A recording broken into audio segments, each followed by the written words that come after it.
जय माता दी। आप सभी को चैत्र नवरात्रि के चौथे दिन की हार्दिक शुभकामनाएं।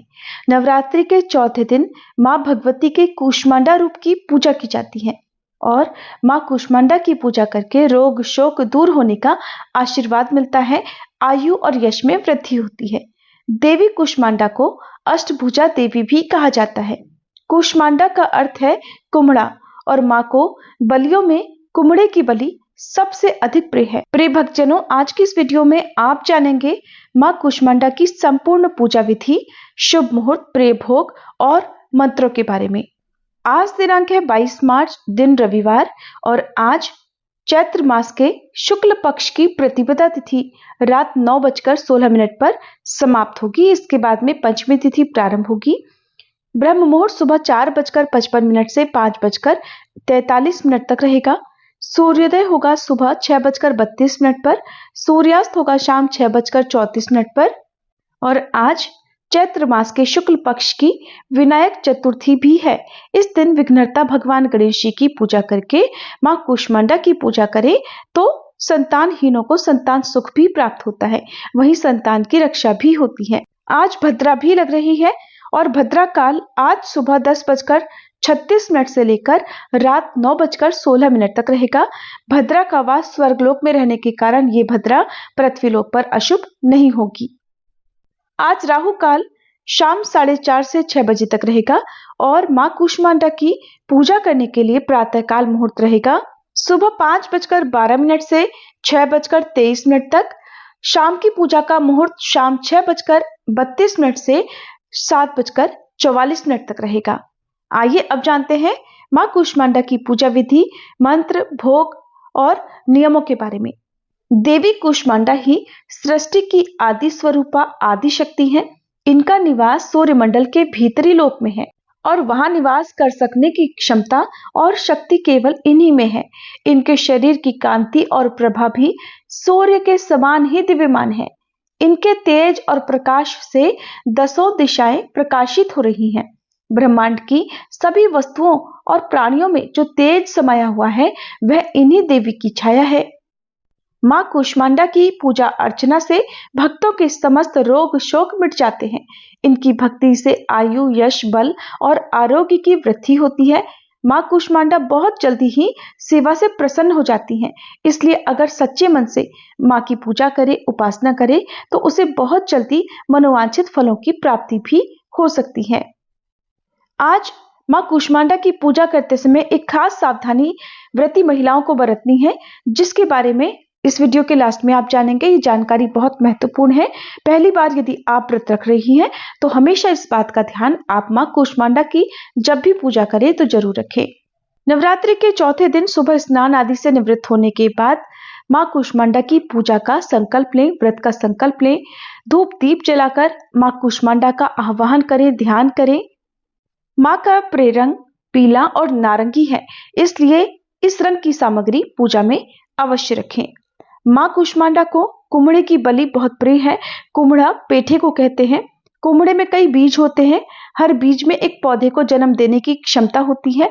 इसी तरह मां कूष्मांडा के अंदर भी सृजन की शक्ति है और उन्होंने ही पूरे ब्रह्मांड की रचना की है।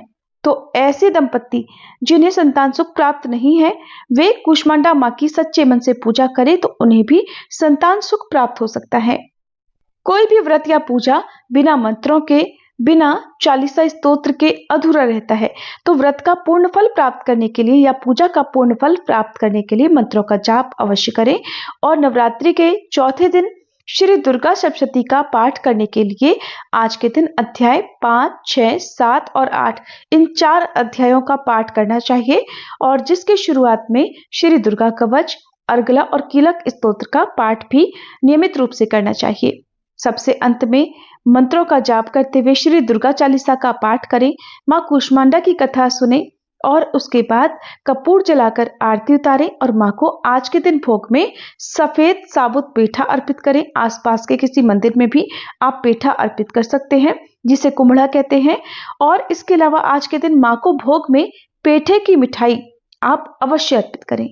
केसर युक्त पेठा अर्पित करने से मां शीघ्र प्रसन्न होकर अपने भक्तों की मनोवांछित कामनाएं पूर्ण करती हैं। और अपने भक्तों के घर में सुख समृद्धि का आशीर्वाद देती हैं। आज के दिन माँ को भोग में मालपुए का और बताशे का भोग भी लगाया जाता है। हर दिन नियम से पान, सुपारी, इलायची का भोग भी माँ को अर्पित करना चाहिए। बाद में जिसे प्रसाद रूप में परिवार के ही किसी सदस्य को देना चाहिए। माँ को लगाए गए फलों का भोग प्रसाद रूप में व्रती को स्वयं भी ग्रहण करना चाहिए, लेकिन ऐसी कोई भी सामग्री, ऐसी कोई भी वस्तु ग्रहण नहीं करनी चाहिए जिससे कि व्रत खंडित हो जाए। सुबह पूजा करने के बाद अग्यारी करें। पूजा के अंत में हाथ जोड़कर सच्चे मन से क्षमा प्रार्थना करें। व्रत रखना है तो दिन भर व्रत रखें और शाम के समय एक बार फिर से माँ की पूजा करें। धूप दीप जलाकर आरती उतारें और माँ को भोग लगाएं। शाम के समय सात्विक फलाहार का भोग आप माँ को अर्पण कर सकते हैं।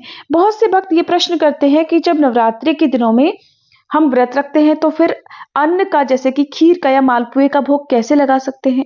तो ऐसा मानना है कि व्रत तो हम भक्त लोग रखते हैं, माता रानी को तो हम भोग समर्पित करते हैं, इसलिए नवरात्रि के दिनों में सात्विक भोजन का या फिर खीर का, मालपुए आदि का भोग हम माता को अर्पित कर सकते हैं, क्योंकि व्रत हम माता रानी को प्रसन्न करने के लिए रख रहे हैं। बाकी आपकी श्रद्धा है, आप जैसा चाहें वो अपनी श्रद्धा के अनुसार भी कर सकते हैं।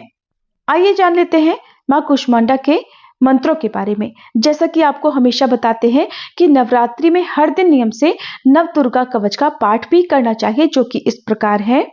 प्रथमं शैलपुत्रीं च द्वितीयं ब्रह्मचारिणी तृतीयं चंद्रघंटेति कूष्मांडेति चतुर्थकं पंचमं स्कंदमातेति षष्ठं कात्यायनीति च सप्तम कालरात्रीति महागौरीति चाष्टम नवम सिद्धिदात्रीं च नवदुर्गा प्रकीर्तितः।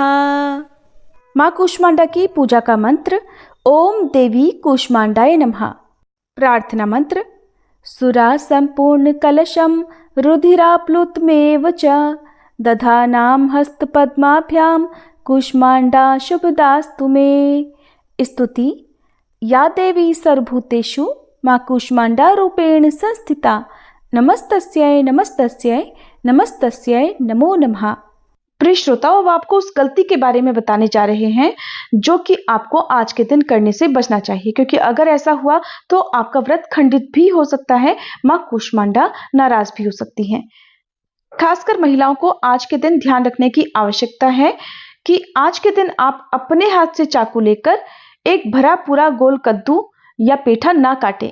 अगर आप कुम्हड़े का भोग यानी पेठे का भोग माँ को अर्पण करना चाहते हैं तो साबुत पेठा अर्पित कर सकते हैं।